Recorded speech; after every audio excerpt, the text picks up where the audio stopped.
a living human liver.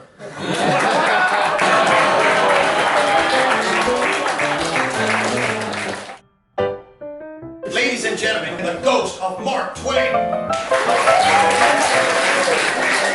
The tale of the man who made pink. Once upon a time, on the island of Manhattan, there lived this man named Thaddeus Thickskull III.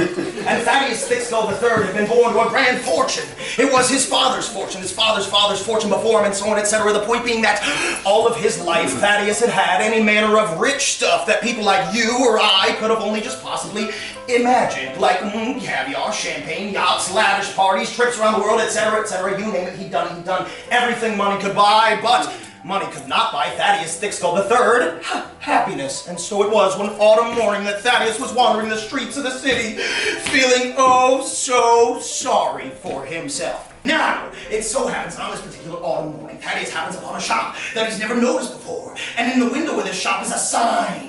And the sign says, "Make pink." And he says to himself, I've done everything in the world there is to do, but I've never made pink before. So he walks in the shop and he strolls up to the shopkeeper and he says, "Sign me up, I want to make pink." And shopkeeper says, "Oh yeah, you want to make pink? Well, the first thing you're going to need is a big plot of land way out in the countryside." So Thaddeus walks up and he says, "No problem, come right up." And that afternoon, Thaddeus is in Brooklyn at his land broker's office, and they settle on this nice big 1,000-acre plot about an hour and a half outside of Scranton, Pennsylvania. So the next day, deed in hand, Thaddeus returns to the shop, throws the deed down on the counter and says, "Yeah, big plot of land way out in the countryside, no problem. Now what?" So shopkeeper says, "All right, now you've got to build a lake on that plot of land. But it can't be any old lake. Oh no, this lake has got to be perfectly circular in shape and exactly a half a mile in diameter."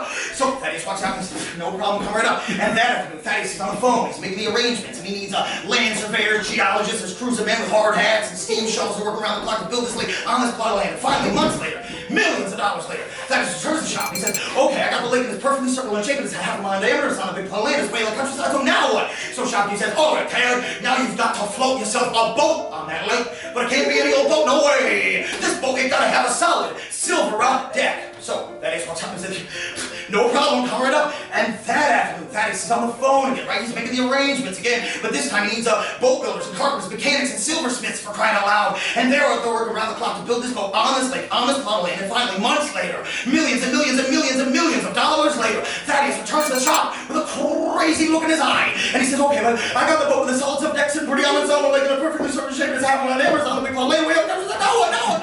And shopkeeper says, "All right, Ted, just cool your jets, man. Because now it's real simple, man. Now all you need's a pistol and some bullets." So Thaddeus walks a couple of blocks over to the pawn shop and he gets himself a nice antique revolver and a box of bullets to go with it. And he returns to the shop and he says, "Now are we ready to make pink?" And shopkeeper says, "Yeah, we're ready. Let's go." So they get into Thaddeus's deluxe stretch Rolls Royce, and the driver drives them out of the city, through New Jersey, into Pennsylvania, past Scranton, about an hour and a half, and they arrive at the plot of land, and they get onto that boat, and they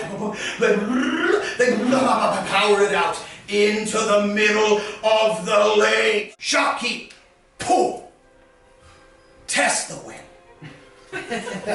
Not a breath. And he loads into the chamber of the pistol a single bullet. And he hands it to Thaddeus and says, "All right, Tad, here's what I want you to do, man, oh man. You just stand there, stop still. You close your eye like that. Raise that gun straight in the air, pull back the hammer, and wait for my signal." And slowly, Thaddeus does. Click. So shopkeep bides his time, waiting for just the right moment to make pink. And when that moment occurs, he shouts, "Fire!" And Thaddeus squeezes the trigger, bang, the bullet, and flies up and up and up, right until it can go up no further, and it begins to fall back down.